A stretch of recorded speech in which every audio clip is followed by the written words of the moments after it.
Suveren güc və kütlə haqqında demək olar çox videolar çəkmişik. Sosial qarşılıqla əlaqələr necədir, hansı sistemlər üzərindən işləyirlər falan filan, bu belə gedir. Lakin bugün kütlənin özünə fokuslanacağam. Niyə? Çünki individualizmə yeni keçmiş insanlar mı deyə, yoxsa radikal individualistlər mi deyə artıq bilmirəm.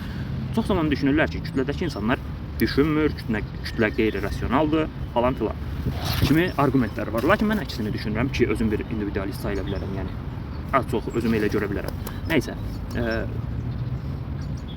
kütlədəki insanlar əsasən, daha doğrusu kütlənin özü qeyri-rasional deyil.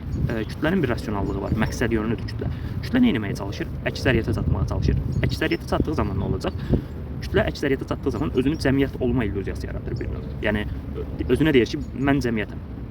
Ki bir yana baxanda da əslində həqiqət payı var. Əksəriyyətə sahib olun, cəmiyyətin böyük əksəriyyətinə sahib olacağı üçün gücə sahib olacaq burada. Nəysə, bu belə. Bəs buradakı insanlar düşünmürmü? Xeyr, əksinə düşünürlər. Nəyi düşünür? Məsələn, adam düşünür ki, əgər əksəriyyətə uyğunsuz davransa, bu zaman normativlərinə pozsa onların, nə olacaq? Əksəriyyətdən təhlükəsizlik zonasından çıxmış olacaq, komfort zonasından xaricinə çıxmış olacaq. Bu onun üçün sərf eləmir. Ki, sadəcə bu da deyil. Kütlənin içində özünə məxsus dedik axı, rasionallığı var. Kütlə müəyyən yerlər var ki, həm təhsilli olmalısan, həm təhsilsiz olmalısan. Yəni müəyyən sahələr var da. Hər sahə üçün öz adamlarını yetişdirir, öz fərdlərini yetişdirir, özünə məxsus şəxsiyyətlər yetişdirir, sosial mühitlərini fırlayır.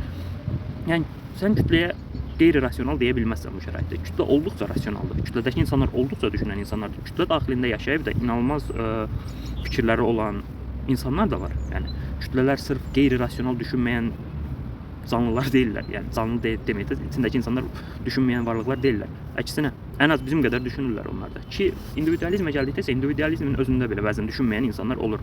Bu intellektual zövqlə bağlıdır. İndividualist olmaqla ya da kütləyə daxil olmaqla heç bir əlaqəsi yoxdur bunun. Bunun ən çox əlaqəsi olduğu sistem bizim individualist olmağımızla bağlı deyil. Yəni intellektual zövqlərimizin olmağından bağlıdır. Bu da ki, sosialda hansı mühitə düşdüyün, hansı mühitdən təsirləndiyin, necə bir sosial qarşılıqlı əlaqələr içində olduğundan bağlı olan bir şeylərdir falan filan. Belə gedir. Yəni deməyim odur ki, kütləyə belə kütüymüş. Yəni kütlə sözü lingvistik baxımdan kütdən gəlirmi, gəlmirmi bilmirəm. Amma kütlənin özü heç küt bir şey deyil yəni.